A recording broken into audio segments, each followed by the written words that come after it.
So Anastasia, as CIO of Westpac's consumer banking business, you've had an impressive career within IT and worked through many facets of IT over the years.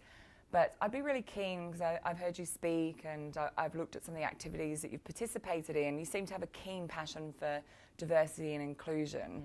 And I'd be really interested in what initiatives you've seen work in recent times, and also perhaps what women in IT leadership can be doing to support women moving up the ranks of IT.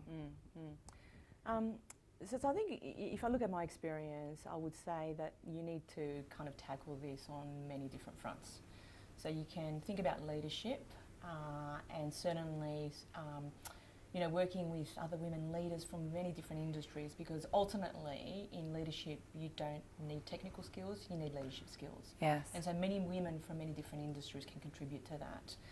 But somehow we seem to have these stereotypes associated with technology particularly that suggest that unless you are very qualified in technology, you can't necessarily work in that.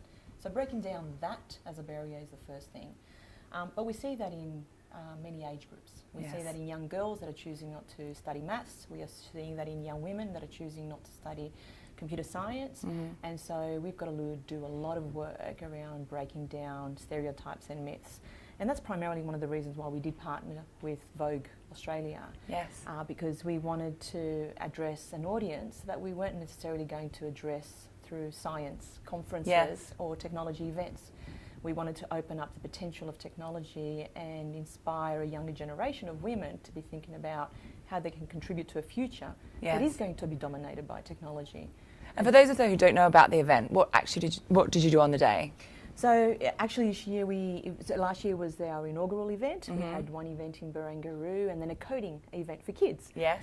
And this year we had 7 events in total. Oh, okay, wow. So we had an event in our offices, in the Westpac offices in Barangaroo, which was targeted at professional women. Yes. And really to understand the role that they can play within their own corporations and companies to influence a conversation. Some fantastic panels coming in and having a broad conversation. We had a day 2 in Carriage Works, and that was focused on entrepreneurship. Women starting their own businesses, using technology skills when they would have had a little background, and again unlocking the opportunity that they can have.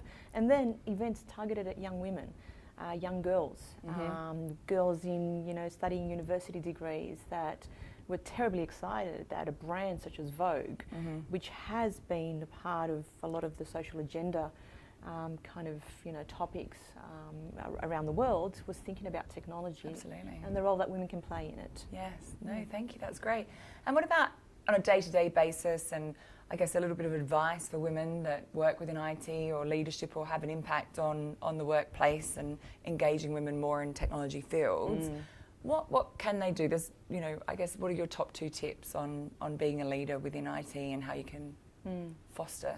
I think the first thing that I would say is get out there and talk about what a wonderful career you're having in technology. We tend to sit in the background and not necessarily discuss it. So we need the role models. We need the role models. We need them to be out there. We need them to be discussing why their skills are kept up to date and, the potential and the different industries that they are working in. Yeah.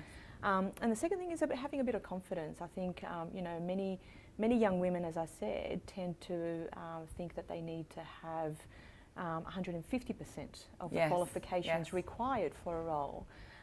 And we need to change that perception, because right now I can guarantee you that there's no one that is 150% qualified to having a career in technology. Male doesn't matter on your gender, yes, absolutely. So what you're saying is encourage people to perhaps stretch themselves and put themselves in positions where they will have more opportunity. And also think about the skills that they can bring to the table. Transferable Teamwork, collaboration, leadership, commercial savviness. Yes. They're all skills that you need in technology just as much as you need in any other business.